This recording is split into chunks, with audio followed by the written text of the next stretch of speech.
ॐ अज्ञानतिमिरान्धस्य ज्ञानाञ्जनशलाकया चक्षुरुन्मिलितं येन तस्मै श्रीगुरवे नमः।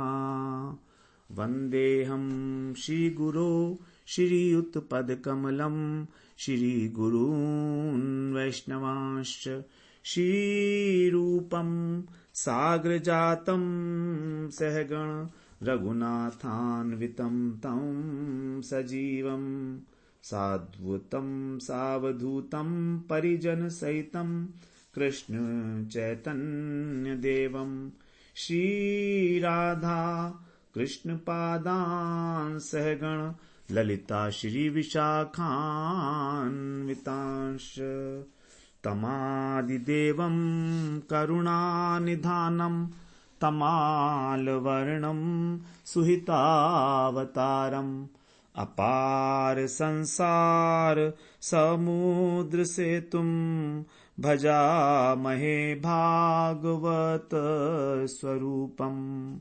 हे देव हे दैत हे भुवनैक बंधो हे कृष्ण हे चपल हे करुणैक सिंधो हे नाथ हे रमण हे नयनाभिराम हा हा कदानुभवितासि पदं दृशोर्मे। श्री कृष्ण चैतन्य प्रभो नित्यानंदा श्री अद्वैत गदाधर शिवसदि गौरभक्त वृंद। हरे कृष्णा कृष्णा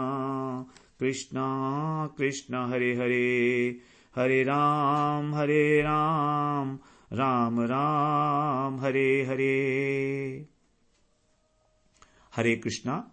सर्वप्रथम मैं अपने गुरुपाद पद्म ओम विष्णुपाद अष्टोत्तर शत श्री श्रीमद् भक्तिवेदांत माधव गोसाई महाराज के चरण कमलों में अनंत कोटि दंडवत प्रणाम ज्ञापन करता हूं। हम लोग श्रीमद् भागवत पुराण का पहले स्कंद का 7वां अध्याय श्रवण कर रहे हैं, जिसमें परीक्षित जी का उपाख्यान है। परीक्षित जी का किस प्रकार जन्म हुआ, तो एक कथा प्रारंभ होती है महाभारत के समय से, जब अश्वत्थामा ने और ब्रह्मास्त्र का उपयोग किया अपनी रक्षा करने के लिए। क्योंकि जब अर्जुन पांडवों के 5 पुत्रों का वध कर दिया था, तो अर्जुन अत्यंत क्रोधित हुए और क्रोध करके उन्होंने कृष्ण को सारथी बनाकर अश्वत्थामा का पीछा किया। अश्वत्थामा सभी दिशाओं में भागा इधर उधर, लेकिन कहीं पर भी उसको कोई आश्रय नहीं मिला। तो उसने ब्रह्मास्त्र का प्रयोग किया है, और ब्रह्मास्त्र को उसको चलाना तो आता था लेकिन लौटाना नहीं आता था। तो जब ऐसा ब्रह्मास्त्र चलाया उसने, तो अर्जुन उसको देखकर बहुत घबरा गए हैं और उन्होंने भगवान की स्तुति की है। भगवान से कहा कि ये क्या है, चारों तरफ तेज ही तेज है, अग्नि ही अग्नि दिख रही है, मुझे ये समझ नहीं आ रहा है कि क्या चीज है, कौन सा अस्त्र है। तब भगवान जो अंतर्यामी है उसे बताते हैं कि देखो ये अश्वत्थामा का ब्रह्मास्त्र है, और उसने अपने जीवन पे संकट आया देखकर इसको प्रयोग तो कर दिया, लेकिन अब इसका उपसंहार करना नहीं जानता है। और इसलिए तुम्हें अब क्या करना है कि तुम अपना ब्रह्मास्त्र चलाओ, और फिर जब दोनों ब्रह्मास्त्र आकाश में होंगे तो फिर तुम दोनों ब्रह्मास्त्र को वापस ले लो, उनका उपसंहार कर दो, क्योंकि तुम जानते हो उपसंहार करना ब्रह्मास्त्र का। तो इस प्रकार जो अर्जुन है, उन्होंने जब भगवान की बात सुनी तो उन्होंने आचमन करके भगवान की परिक्रमा की और ब्रह्मास्त्र का संधान किया। ब्रह्मास्त्र का संधान अर्जुन के द्वारा करने का उद्देश्य था कि वो उस ब्रह्मास्त्र को भी वापस लौटा लें। तो इस प्रकार दोनों ब्रह्मास्त्र जब वो आकाश में चारों तरफ अग्नि की लपटें उठने लगी और सारी जो प्रजा थी वो जलने लगी, सबने सोचा कि बस अब ये प्रलयकालीन अग्नि है, हम लोग का अंत आ गया है और सभी लोग सारा जो ब्रह्मांड है वो जल के भस्म हो जाएगा। तो ऐसा सोचकर फिर जब भगवान का इशारा समझकर अर्जुन ने उन दोनों ब्रह्मास्त्रों को वापस लौटा लिया। अब जब दोनों ब्रह्मास्त्र वापस लौट आए तो अब अर्जुन ने फिर दोबारा अश्वत्थामा अब तो निहत्था हो गया था, तो अश्वत्थामा को दौड़कर और अर्जुन ने बांध लिया रस्सी से और उसको घसीटते हुए पशु की तरीके से वो शिविर में ले जाने लगे अपने। तब रास्ते में ही कृष्ण उनसे बोलते हैं कि तुम इसको मार दो, क्योंकि इसने सोए हुए बच्चों के ऊपर जो है उनको हत्या की है, और किसी भी प्रकार 10 प्रकार के लोगों की हत्या जो है वो हत्यारा है और उसको मारना ही ठीक होता है। ऐसा शास्त्रों का नियम है कि जो मद्यपान से उन्मत्त है ना, जो मतवाला है, जो असावधान है, ये इनको मारना जो है वो बहुत बड़ा पाप कहा गया है। शत्रु हो अगर ऐसा तो भी उसे नहीं मारना चाहिए। जो सोया हुआ है, जो बालक है, स्त्री है, जड़ है, मूर्ख है, शरणागत है और जो रथ से गिर गया है और जो भयभीत है, तो ऐसे तो शत्रु को भी नहीं मारना चाहिए। और इसने तो सोए हुए बच्चों को मारा है, महापाप किया है। इस प्रकार जो दुष्ट और क्रूर लोगों के व्यक्ति हैं, प्रकार के व्यक्ति हैं, जो दूसरों के प्राण हरण करके अपना जीवन पोषण करते हैं, वो तो उनको तो मारना ही जो है वो उचित है, क्योंकि उससे उन्हीं का कल्याण होगा, क्योंकि वो और अधिक जो है पाप नहीं करेंगे, इसलिए उनका कल्याण हो जाएगा। तो इस प्रकार जो है कृष्ण अर्जुन को समझाते हैं कि तुम्हें इसे मार देना चाहिए। और दूसरे, तुमने द्रौपदी से प्रतिज्ञा भी की थी मेरे सामने, मैंने सुनी थी कि तुम जो भी जिसने भी मारा है उसका तुम वध करोगे, तो तुम इसको छोड़ क्यों रहे हो, मारो। सूत जी बताते हैं कि भगवान परीक्षा ले रहे थे अर्जुन की। भगवान चाहते नहीं थे कि मारे, और अर्जुन की भी इच्छा नहीं थी कि उसको मारे, क्योंकि था तो वो गुरुपुत्र ना, द्रोणाचार्य का पुत्र था। तो अब अर्जुन उसको बांध कर लाए और द्रौपदी के सामने उसे उपस्थित किया है। द्रौपदी जो है अत्यंत करुणा से परिपूर्ण हो गई उसको देखकर। यद्यपि उसके 5 पुत्रों का हत्या हो चुकी है, शोक से अभिभूत है द्रौपदी जी, लेकिन फिर भी जब गुरुपुत्र को देखा तो उन्होंने उनको आदरपूर्वक नमस्कार किया और फिर अर्जुन से बोलती हैं कि ये तो ठीक नहीं है, तुमने इसको छोड़ दीजिए आप, क्योंकि ये ब्राह्मण है और ब्राह्मण हमेशा ही पूजनीय होता है, चाहे वो कैसा भी हो। और जिसकी कृपा से तुमने धनुर्विद्या सीखी वही द्रोणाचार्य पुत्र के रूप में उपस्थित हैं। और दूसरे, इसकी मां जो है वो अभी तक जीवित है, इसकी मां जो है अभी तक जीवित है और वो केवल पुत्र स्नेह के कारण जीवित है, अन्यथा वो अब तक सती हो चुकी होती, तो उसका क्या होगा।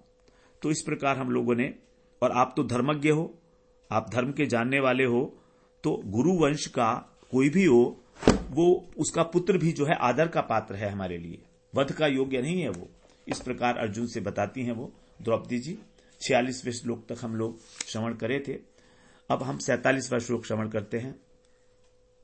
कह रही हैं, मारोदिदस्य जननी गौतमी पति देवता यथाहं मृतवत्सार्ता रोदम्यश्रुमुखी मुहु। कह रही हैं कि यथा माने जैसे, मृतवत्सा, मृतवत्सा माने मरे हुए पुत्रों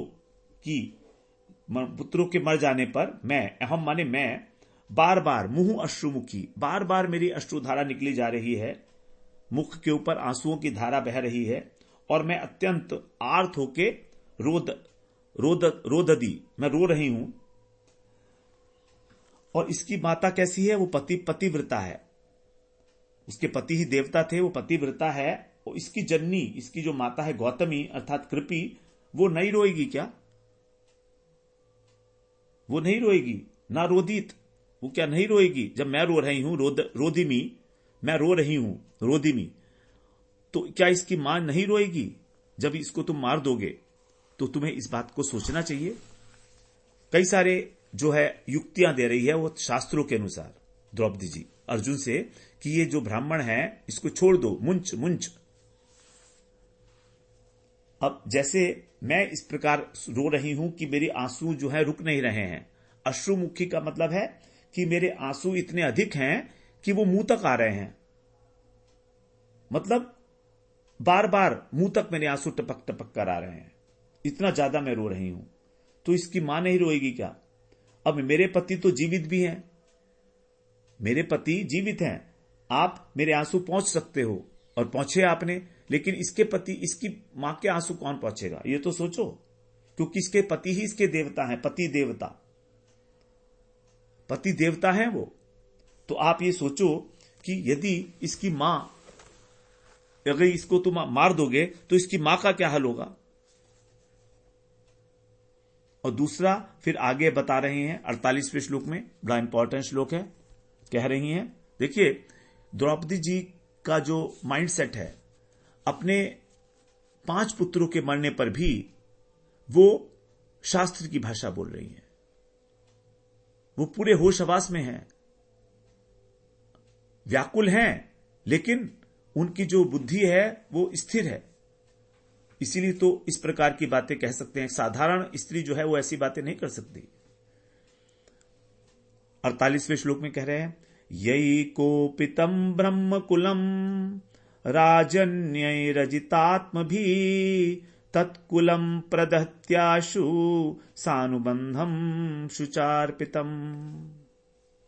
यही कोपितम ब्रह्म कुलम, यही माने जिन, अजिता भी, जो असंयत चित्त वाले हैं, जिनकी बुद्धि असंयत है, कंट्रोल में नहीं है, जिनका चित्त, जिनका मन, ऐसे राजन्ययी, राजा लोग।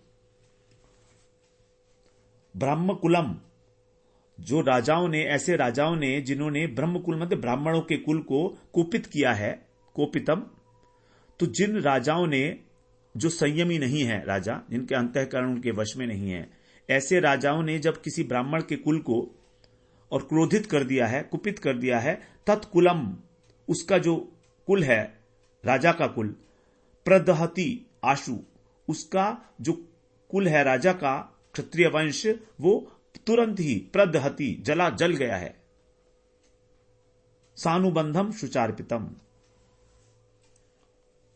शोक के अंदर शीर्घी उनके कुल को भस्म कर देते हैं, शोक में डालकर। अनुबंधम माने संबंधियों के साथ, प्रदहति माने भस्म करना।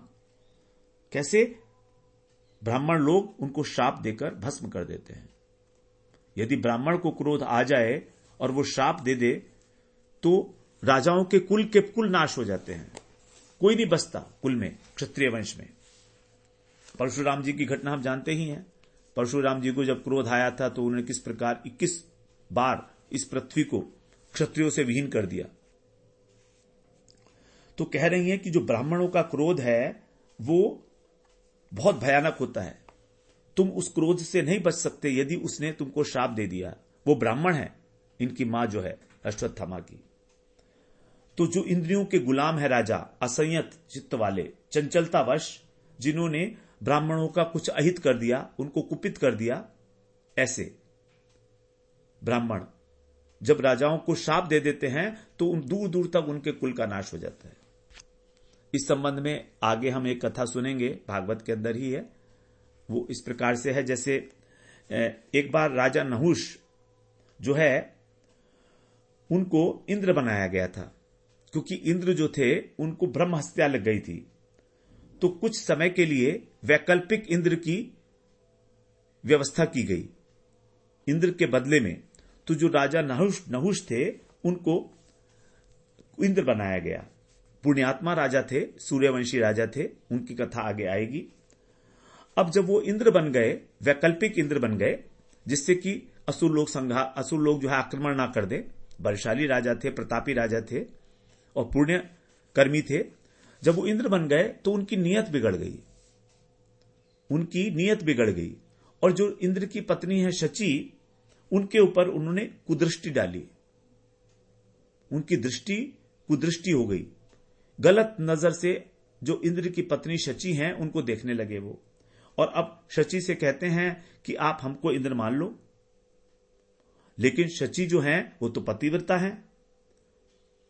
अब शची जी बड़े धर्म संकट में पड़ी कि ये तो इंद्र है, जबरदस्ती भी कर सकता है मेरे साथ। तो देवऋषि नारद का आह्वान किया। वहां नारद जी आते हैं। जब भी कभी कोई संकट होता है कहीं पर देवताओं पर, तो नारद जी पहुंच जाते हैं, क्योंकि नारद जी के पास सभी समस्याओं का समाधान होता है। तो नारद जी ने कहा, ठीक है, यदि वो कह रहा है ऐसा तो तुम घबराओ मत, तुम उससे एक बात कहो। क्या बात कहनी है? तुम उससे कहो कि ठीक है, मैं मान जाऊंगी, मैं तुम्हारे पास आऊंगी, लेकिन मेरी एक शर्त है। तो वो पूछेगा, बताओ शर्त क्या है? तो तुम ये कहना कि जब तुम सप्तऋषि जो हैं वो जब तुम्हारी पालकी को ढोकर और मेरे पास लाएंगे तब मैं तुम्हें स्वीकार कर लूंगी। क्योंकि इंद्र के अंडर में सभी सप्तऋषि होते हैं और सप्तऋषि लोग ब्राह्मण होते हैं। अब नारद जी को मालूम है कि ब्राह्मण लोग जो हैं वो बोझा नहीं उठा सकते पालकी का। ब्राह्मण लोग बहुत अधिक श्रम का कार्य नहीं कर सकते, लिखा पढ़ी का कार्य करते हैं वो ब्राह्मण लोग, और परिश्रम तो कर नहीं पाते हैं। अब जब उन्हें परिश्रम करना पड़ेगा राजा नहुष की पालकी को ढोने में, तो बहुत अधिक संभावना है कि उन्हें क्रोध आ जाए। बस यदि ब्राह्मण को क्रोध आ गया तो काम हो जाएगा। यही नारद जी की जो चाल थी। तो ऐसा ही किया शची ने। शची ने कहा राजा नहुष से कि ठीक है, हम तुम्हें इंद्र मानेंगे जब तुम्हें ढोकर सप्तऋषि अपने कंधे के ऊपर पालकी में हमारे पास लेकर आएंगे। तो राजा नहुष तो जो है नहुष थे, प्रतापी थे, इंद्र बने हुए थे, अहंकार आ गया था उन्हें। और फिर इस प्रकार की इच्छा इतनी तीव्र थी कि वो जल्दी से जल्दी जो है शची का संग करना चाहते थे। तो उन्होंने सप्तऋषि को आज्ञा दी कि भाई आप जो है हमारे को पालकी ढोकर और शची के पास लेकर चलो।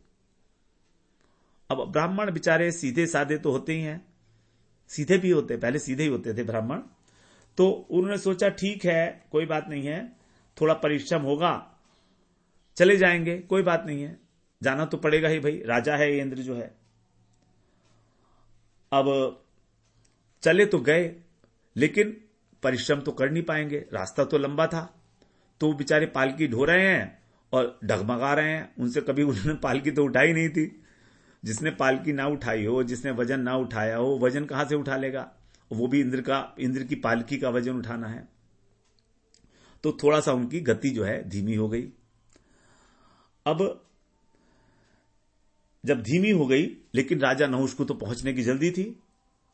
उसको तो इस प्रकार की जल्दी थी कि उसने उनको डांटा, और भृगु जी जो थे नीचे, सप्तऋषि है ना भृगु, तो उनके ऊपर उसने अपनी लात का प्रहार किया, लात मार दी भृगु जी को, और बोला सर्प सर्प, मतलब जल्दी चलो जल्दी चलो, हरी अप।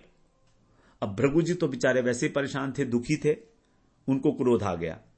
तो उन्होंने कहा ठीक है, राजा नहुष को उन्होंने शाप दे दिया कि जा तू सर्प हो जा। सर्प सर्प कर रहा है ना, संस्कृत में सर्प का अर्थ होता है चलना, जल्दी चलना, जैसे सांप चलता है ना उस प्रकार से। तो बस उन्होंने उसको शाप दे दिया कि जा तू सर्प हो जा। और ब्राह्मण कुपित हुआ, और राजा नहुष जो है वो इमीडिएटली स्वर्ग के सिंहासन से उतरकर नीचे सर्प योनि को प्राप्त हो गए तुरंत। तो ब्राह्मण का शाप जो है वो तो इसका तो कोई सॉल्यूशन ही नहीं है।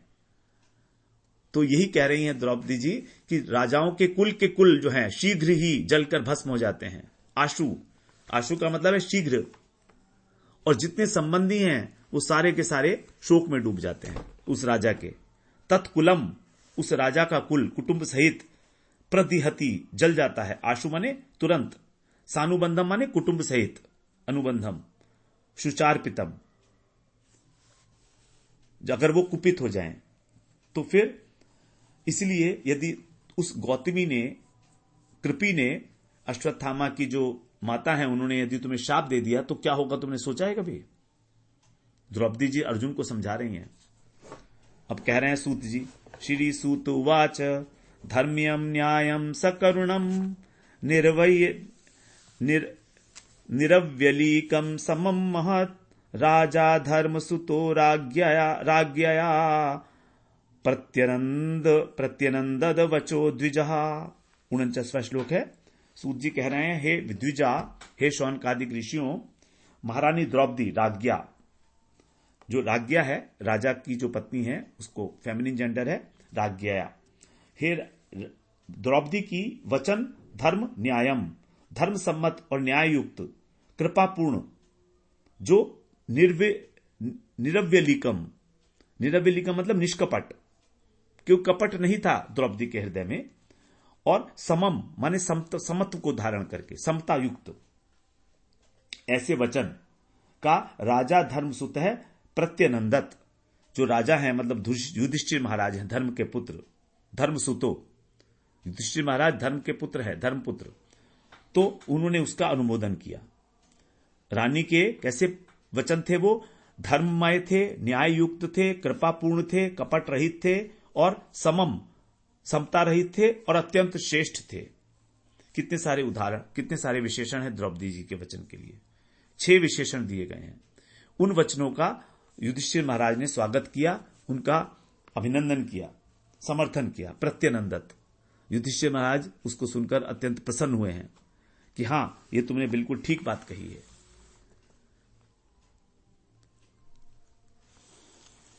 अब देखिए यहां पर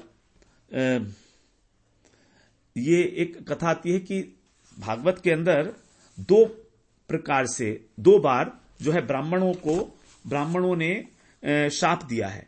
एक तो परीक्षित जी को भी ब्राह्मण ने शाप दिया था, श्रृंगी ऋषि जो छोटा बच्चे थे उन्होंने शाप दिया था, तो वो वाणी से दिया था। और अश्वत्थामा ये ब्राह्मण पुत्र था, इसने शस्त्र का उपयोग किया। तो शस्त्र का उपयोग और शास्त्र का उपयोग, शास्त्र मतलब वाणी, तो जब ब्रह्मास्त्र छोड़ा गया अश्वत्थामा के द्वारा तो भगवान ने रक्षा कर ली परीक्षित महाराज की। लेकिन जब परीक्षित जी के ऊपर एक ब्राह्मण ने शाप दिया तो भगवान ने रक्षा नहीं की। फिर भगवान चाहते तो परीक्षित की रक्षा कर सकते थे, भागवत ही नहीं होती।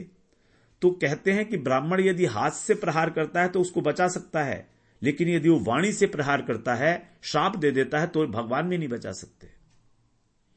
क्योंकि ब्राह्मण का मुख, भगवान का जो मुख है वो है ब्राह्मण। तो भगवान का और ब्राह्मण का वचन कभी मिथ्या नहीं होता। सबसे बड़ा अस्त्र है वाणी ब्राह्मण के पास, शाप दे सकता है वो। रामायण में एक कथा आती है प्रताप भानु की। धर्मशील राजा थे, बहुत अच्छे थे, लेकिन महत्वाकांक्षी थे। वे सोचते थे कि 100 कल्प तक मेरा शासन चलता रहे, मैं राज्य करता रहूं इसी प्रकार से। तो उनका एक शत्रु था, वो कपट से ब्राह्मण बनकर आया उनके पास और राजा से बोला कि तुम ऐसा करो कि ब्राह्मणों को प्रसन्न कर दो, तो वो तुमको आशीर्वाद दे देंगे और तुम्हारा काम हो जाएगा। तो प्रताप भानु का ठीक है, तो कोई बात नहीं है। अब उनको प्रसन्न कैसे किया जाए? तो ब्राह्मण प्रसन्न होते हैं भोजन से। आज भी वैसी हालत है, ब्राह्मण को खीर खिला दो, ब्राह्मण को अच्छा अच्छा भोजन करा दो, बस उसके बाद वो देखिए कितना प्रसन्न हो जाता है। तो उसने कहा कि ठीक है, उनको आप भोजन करा दो, प्रसाद पवा दो, तो ब्राह्मण खुश हो जाएंगे और भोजन की तैयारी हम कर देंगे। वो ब्राह्मण बन के आया था, तो जो शत्रु था वो वास्तव में शत्रु था, ब्राह्मण बन के आया था। तो उसने क्या किया, भोजन में मांस मिला दिया, भोजन के अंदर मांस मिला दिया। और जब ब्राह्मणों ने देखा कि भोजन में मांस मिला है तो आकाशवाणी हो गई तुरंत कि तुम इस भोजन को नहीं ग्रहण करना, ये तुम्हारा धर्म भ्रष्ट हो जाएगा, मत खाओ, इसके अंदर मांस मिला हुआ है। बस क्या था, ब्राह्मणों को क्रोध आ गया और उन्होंने कह दिया कि तू जा, राक्षस हो जा। तो यही जो प्रताप भानु राजा थे, ये रामायण में कथा आती है, तो ये प्रताप भानु राजा का अंश ही रावण के रूप में आया है। क्योंकि अलग अलग कल्पों के अंदर रावण के जन्म की अलग अलग कथाएं हैं।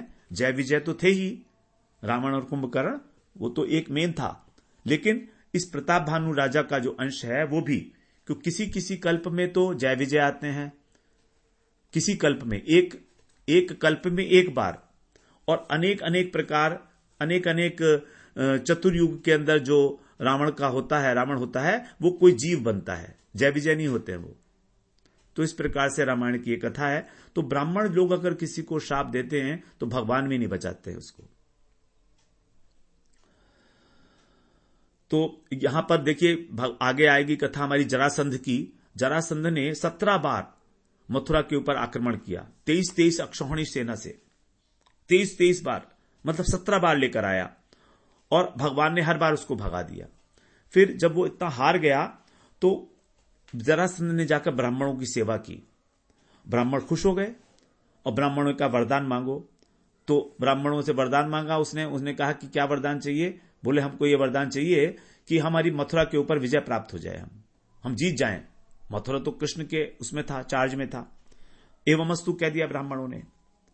तो देखिए वहां पर जो है कृष्ण को भी 18वीं बार जो है युद्ध से भागना पड़ा था, तभी तो उनका नाम है रणछोड़। रण को छोड़कर भाग गए थे भगवान। जरासंध को मारा नहीं उन्होंने, 17 बार छोड़ दिया था और 18वीं बार भाग गए थे।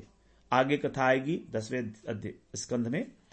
तो ब्राह्मणों की जो वाणी है वो आजकल फलित नहीं होती, शाप भी दे दें तो कुछ नहीं होता, क्योंकि तपस्या नहीं करते हैं। पहले तपस्वी ब्राह्मण हुआ करते थे, उनको तपोधन कहा जाता था। उनके पास तप रूपी धन होता था, उस धन के कारण ही वो तपस्या शाप देने में समर्थ होते थे। तो इस प्रकार से 49वें श्लोक में कह रहे हैं कि राजा ने समर्थन किया, धर्मसुत युधिष्ठिर महाराज ने। 50th श्लोक में कह रहे हैं, नकुल सहदेवंच युयुधानो धनंजय भगवान देव की सुतो ये चान्ययांच योषितः। भगवान वासुदेव, नकुल, सहदेव, सात्विकी, युयुधान माने सात्विकी जो सारथी थे, और अर्जुन और अन्य जितने भी लोग थे, उन सभी जो उपस्थित थे वहां पर, च अन्य यांच योषितः, योषिते माने उन सब ने, योषित माने द्रौपदी की बात को सुनकर उसका समर्थन किया। 50वें श्लोक में कह रहे हैं कि सभी लोगों ने द्रौपदी की बात का अभिनंदन किया कि हां, जो भी बात की जा रही है वो ठीक है। यहां पर योषिता का मतलब है नारियां हैं, जो स्त्रियां थी वहां पर, उन्होंने भी समर्थन किया उसका। 51वें श्लोक में कह रहे हैं, तत्राहामर्षितो भीमस तस्य श्रेयान् वधय स्मृतः न भर्तुर्नात्मनश्चार्थे योहन सुप्तान् शिशून् वृथा। तत्र माने वहां पर, अमर्षित माने क्रोध, अमर्ष का मतलब होता है क्रोध, अमर्षित माने क्रोध से भरे हुए, तो वहां पर क्रोध से भरे हुए भीमसेन, आहा माने बोले। भीमसेन ने समर्थन नहीं किया था, उनका नाम नहीं आया ऊपर कहीं भी। नकुल, सहदेव, युयुधान, इन सबका नाम आया, भीम का नाम नहीं है। भगवान देव की सुत, सबका नाम है। तो भीमसेन जो है वो बोले, यह न भरत, जो जिसने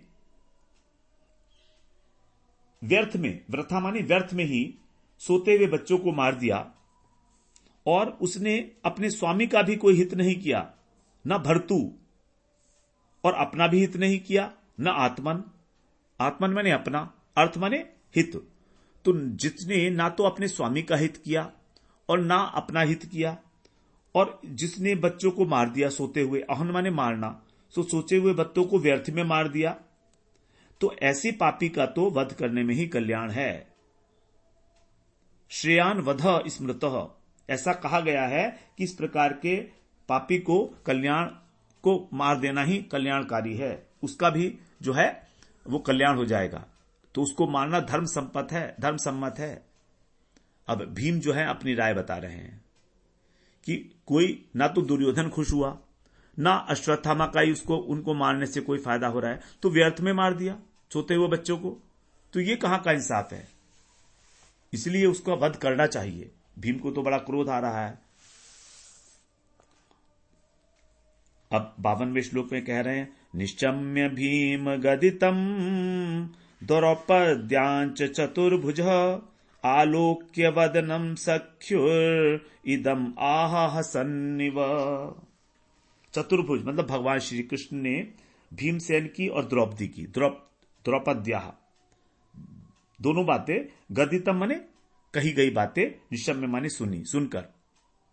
भगवान कृष्ण ने भीम की और द्रौपदी के द्वारा जो कही गई बातें थी उसको सुनकर, और फिर सख्यु वदनम, अपने सखा अर्जुन के मुख को देखकर, आलोक्य माने देखकर, हंसते हुए से, हसन इव, हंसते हुए से यह कहा, इदम आहा। अब देखिए भगवान को हल्की सी मुस्कुराहट आ गई है। तो दोनों के जब वचन सुने, भीमसेन के और द्रौपदी के, तो इन वचनों को सुनकर यहां पर लिखा है कि कृष्ण ने सहसा चतुर्भुज रूप धारण कर लिया।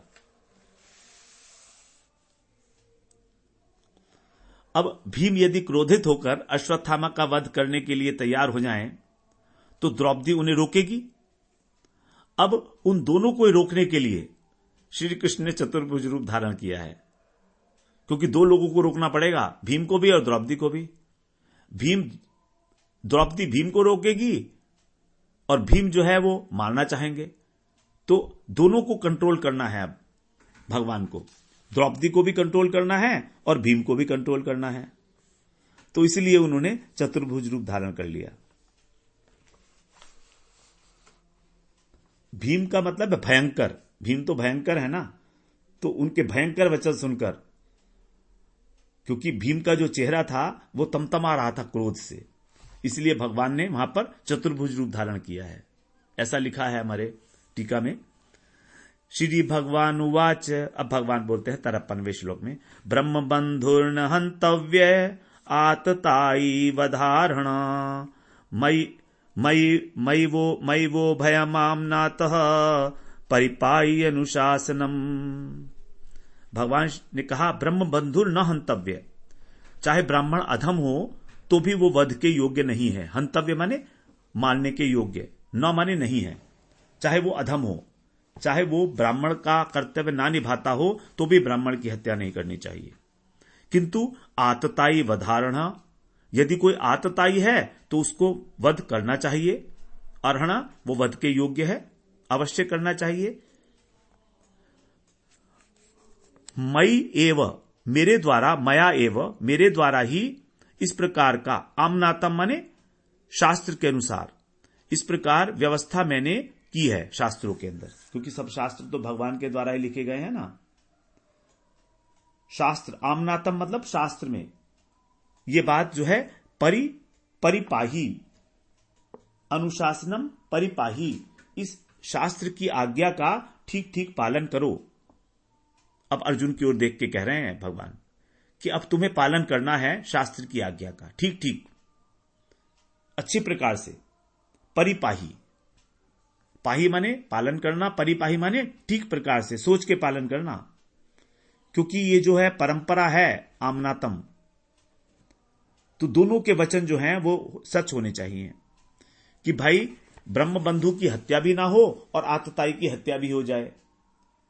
अब ये कैसे होगा कि अश्वत्थामा मर भी जाए और जिंदा भी रहे, ये दोनों वचन निभा लिए जाएं। तो ये अब भगवान जो हैं परीक्षा ले रहे हैं, इसीलिए तो हंसे थे भगवान अर्जुन की ओर देख के, क्योंकि अब अर्जुन की बुद्धि की परीक्षा होगी कि कितना अर्जुन जो है जानने वाले हैं शास्त्र को, कितने गंभीर हैं। इस अभिप्राय से भगवान हंसे हैं।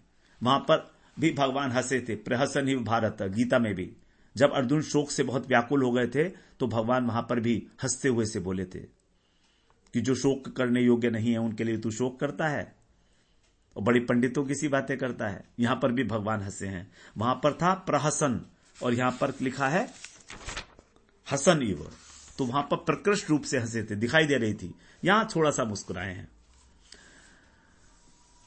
54वें श्लोक में कह रहे हैं कुरु प्रतिश्रुतम सत्यम यत्तत् सांत्वयता प्रियाम प्रियंच भीमसेनस्य पांचाल्या मय्यमेव च।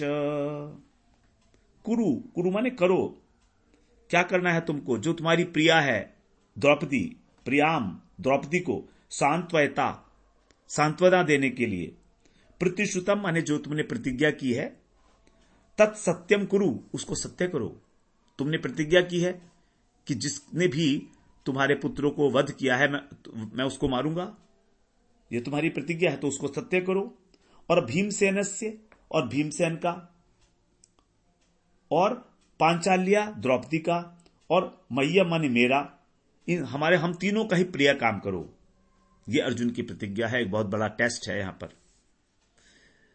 3 लोगों के लिए कह रहे हैं, तुमने द्रौपदी से कहा था कि मैं तुम्हारे पुत्रों के हत्यारे का सर तुमको उपहार में दूंगा, ये तुम्हारी प्रतिज्ञा है, तो उसको अब यथार्थ रूप से सत्य करो। और अब अश्वत्थामा का वध करके भीम को भी प्रसन्न करो, उसका वध ना करके द्रौपदी को प्रसन्न करो। और वध और अवध, मारना और छोड़ना, इन दोनों विधियों की रक्षा करते हुए अपनी प्रतिज्ञा पूरी करो और मेरा भी प्रिय कार्य करो। तो मेरा प्रिय कार्य तभी होगा जब तुम अश्वत्थामा को मार भी दोगे और उसे जिंदा भी रखोगे। ये भगवान ही कह सकते हैं। श्री सूत उवाच अर्जुन सहसाज्ञाय हरेर्हार्दमथसिना मणिं जहार मूर्धन्यम द्विजस्य सह मूर्धजम। सूत गोस्वामी कह रहे हैं यहां पर कि आज्ञाय मतलब भगवान की आज्ञा जानकर, भगवान का जो अभीष्ट है, हार्दम माने अभीष्ट, हरेर हार्दम, हरे माने भगवान, तो भगवान का जो अभीष्ट है उसको जानकर अर्जुन ने क्या किया, असीना माने तलवार से, अथ माने उसी समय, द्विजस्य माने अश्वत्थामा के, मूर्धनि केशों में जो मणि लगी हुई थी, मूर्धजम माने जटा के साथ, जटाओं में लगी हुई थी उसकी, उसको जहार माने छीन लिया, काट लिया। अर्जुन ने उसके मस्तक के ऊपर जो मणि लगी हुई थी उसको, उसका सिर का मुंडन कर दिया और मस्तक की मणि निकाल ली उसके अंदर, जटाओं के अंदर जो लगी हुई थी। तो जो परस्पर विरोधी कार्य हैं, वध और अवध, मारना भी है और छोड़ना भी है, इस प्रकार से अर्जुन ने यह कार्य किया, क्योंकि अर्जुन यहां पर समझ गए भगवान की बात कि क्या करना चाहिए मुझे। द्रौपदी को खुश करने के लिए उसको मारना भी, छोड़ना भी है और मारना भी है। तो भगवान का भाव को जानकर अर्जुन ने तलवार निकाली और अपनी असी माने तलवार से ही मस्तक में से मणि निकाल ली। ये मस्तक से मणि जो जन्मजात थी, अश्वत्थामा के मस्तक में जन्मजात थी, तो वहां पर एक घाव हो गया, वहां पर घाव बन गया था मस्तक पर। अब उसने जो है उसके बाल भी काट लिए सारे के सारे। तो इस प्रकार से जो रक्त था लगा हुआ मणि के अंदर, वो द्रौपदी को स्पर्श करा दिया और अपना वचन भी पूरा कर लिया उन्होंने। द्रौपदी से कहा था ना कि मैं इसके खून से तुम्हारा जो है बाल का सिंचन होगा, वचन पूरा कर दिया। तो मूर्धजा जो उसकी मस्तक है उसके ऊपर, सर के बाल जो हैं उसके, वो सब उसने मुंडन कर दिया। इस प्रकार से उसका अपमान हो गया।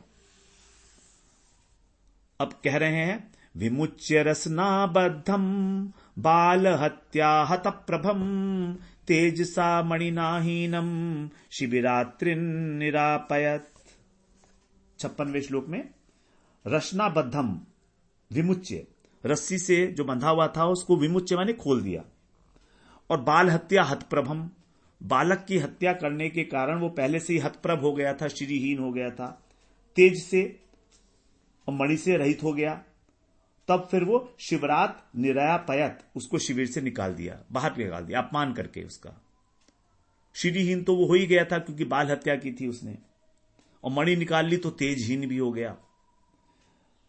57वें श्लोक पे कह रहे हैं, वपनम द्रविड़ादानम स्थानात् निर्यापणम तथा एष ही ब्रह्म बंधूनाम वधो नान्योस्ति दैहिकः।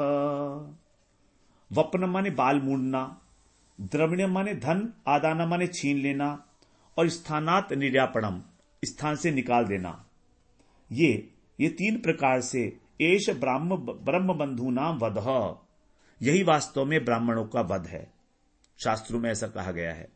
उसके बाल मूंड देना, उससे धन छीन लेना, मणि छीन ली गई, और स्थान से निकाल देना, तीनों कार्य कर दिए अर्जुन ने। यही अधम ब्राह्मणों के लिए, उनके लिए दंड है, उनका वध है। क्योंकि अन्य दैहिकः न अस्ति, शरीर के वध का विधान नहीं है ब्राह्मणों के शरीर का। ब्राह्मण के शरीर को हम नुकसान नहीं पहुंचा सकते, तो ये नियम है एक शास्त्रों का, उसका पालन किया गया है। अब 58वें श्लोक में कह रहे हैं, शुकपुत्र शोकातुरा सर्वे पांडवा सह कृष्णया स्वानामृतानाम यत्कृत्यम चक्रुर्निहरणादिकम। इसके पश्चात क्या हुआ? पुत्रों के शोक से कातर, पुत्र शोकातुरा, जो 5 पांडव थे और द्रौपदी ने, सह कृष्णया, कृष्णया माने द्रौपदी के साथ, स्वानाम मृतानाम यत्कृत्यम, जो अपने स्वजन थे उन सबको, जो भाई बंधु थे उनके शव आदि की उन्होंने सारी क्रियाएं संपन्न की। चक्रु माने संपन्न करना, कृत्यम माने कर्म, तो निर्हरणम का मतलब दाह संस्कार इत्यादि। तो जितनी क्रियाएं थी स्वानाम माने अपने संबंधियों की। तो पुत्र के शोक से व्याकुल द्रौपदी के सहित सभी पांडवों ने, जो मृता नाम, जो मरे हुए अपने संबंधी थे, उनका दाह संस्कार आदि किया, चक्रु माने किया। इस प्रकार से हमारा ये 58वां श्लोक पूरा हो जाता है। तो यही वास्तव में ब्राह्मण की हत्या होती है कि उसको देश निकाला दे दिया जाए, उसकी संपत्ति छीन ली जाए और उसका मुंडन कर दिया जाए। जैसे पुलिस जुलूस निकालती है कई बार मुंडन करके, जो गुंडे लोग होते हैं उनको मारती नहीं है, मुंडन करके उनका जुलूस निकालती है, तो यह उनका अपमान हो गया एक प्रकार से। तो आज हमारा यहाँ सप्तम अध्याय पूर्ण होता है। इति श्रीमद् भागवते महापुराणे पारमहंस्याम संहितायां वैयासिक्यां प्रथम स्कंधे द्रोणी दंडो नाम सप्तमो अध्यायः। वाञ्छा कल्पतरुभ्यश्च कृपा सिन्धुभ्यैव च पतितानां पावनेभ्यो वैष्णवेभ्यो नमो नमः।